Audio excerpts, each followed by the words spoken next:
Hi there, this is Christopher Hart. Before we start, a huge thank you to our Exoplanetary family around the world.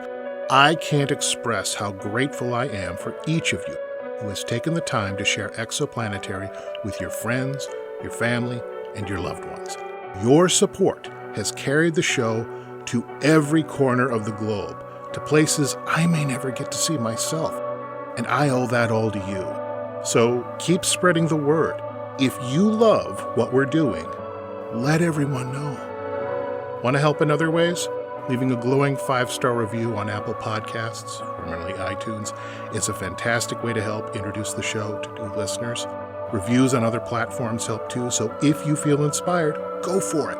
Also, if you're ever in need of a podcast guest, don't hesitate to reach out. I'd love to come talk to you.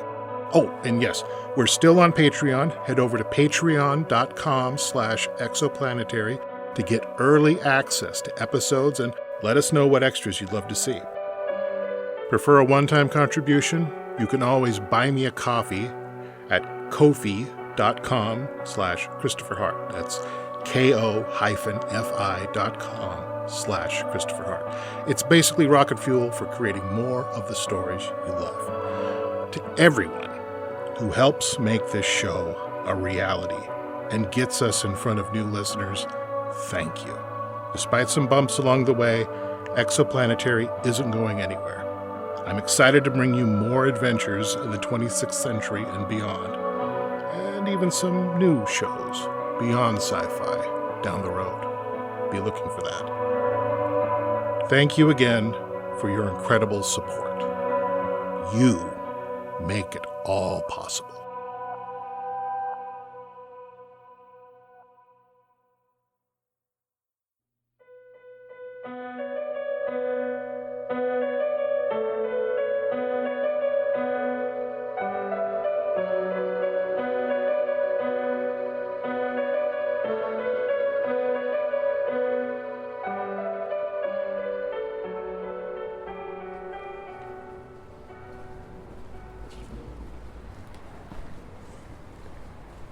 Is this New York City? Manhattan. It's New Year's Eve. I kind of expected something a bit more, I don't know, rowdy. This is December 31st, 2001. The city is still recovering from a great tragedy, and it will cast a shadow for decades to come. They will celebrate this year's end, but it might be slightly, muted. Oh, I see. Wait, does that mean that Rudy Giuliani is still mayor? What do you know about Rudy Giuliani? Nothing flattering. He is. It's actually his last day in office. Ah, off to greener pastures. Yeah, plenty for him to step into.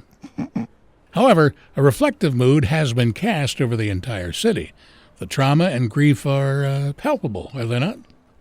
Won't someone think it's odd that you're wearing those wizard's robes? Few have the ability to see us properly. All the better to quietly observe before it's time to take our part. I thought the point of traveling through time was to get our hands dirty and, do stuff. Not always. Sometimes we will discover events related to the past we cannot interfere with. Other times it'll be events in the future where we cannot take part. Is it normal to find time travel so confusing? You'll discover that the hardest part about time travel is talking about it to others. I bet.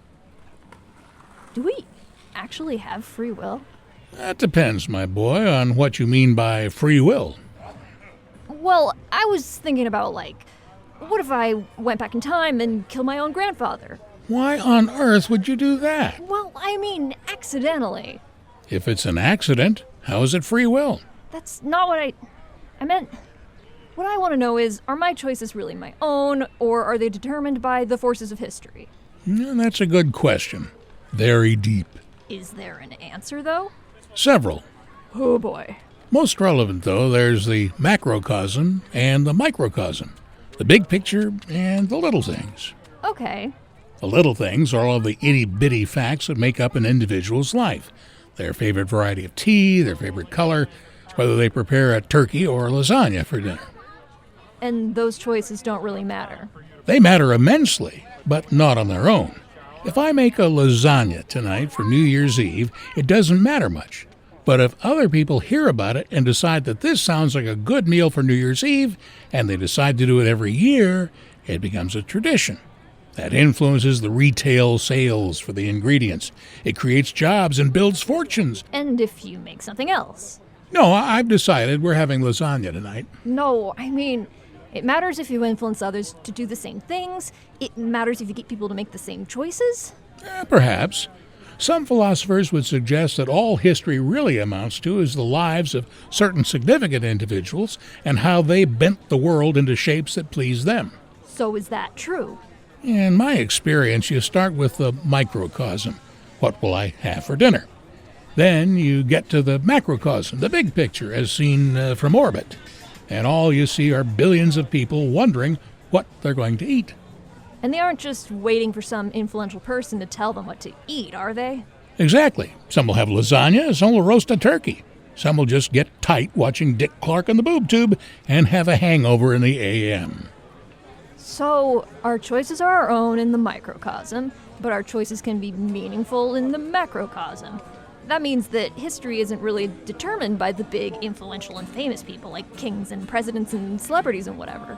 Well, they do play a part. Anyone can declare a war, but you kind of need an army to follow through. And yet it's the billions of ordinary people who really matter, not flashy individuals. Can't have that army without them. I'm not sure any of that answers my question about free will. Perhaps not. But I brought you here to see something I want you to think about. You and I are going to be flies on the wall. We can turn into flies? Cool. Not literal flies, but no. We will be quietly sitting in on a conversation between two influential great men of letters.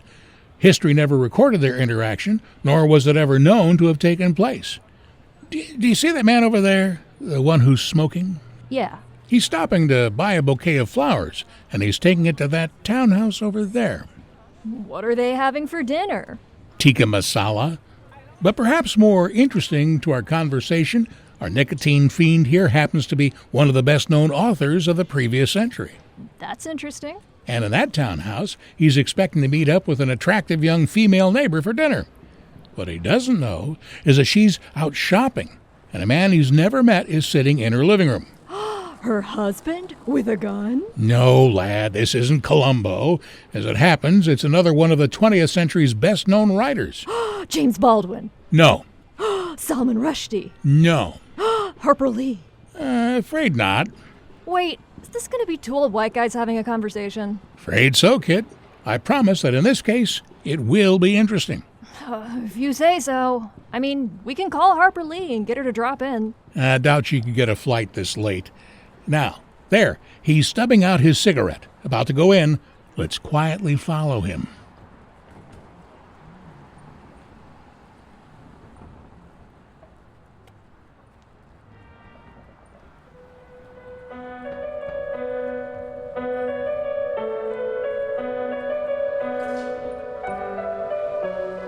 To be continued in All's Well, 20th Century Dies. Written by C. Christopher Hart. Performed by Roxy Diamond as young David Wolverton. Bruce Miles as Copernicus. this play, the characters, situations, and associated intellectuual property. Copyright 2024 by C. Christopher Hart. All rights reserved. Recorded at the Willamette Radio Workshop in sunny Portland, Oregon.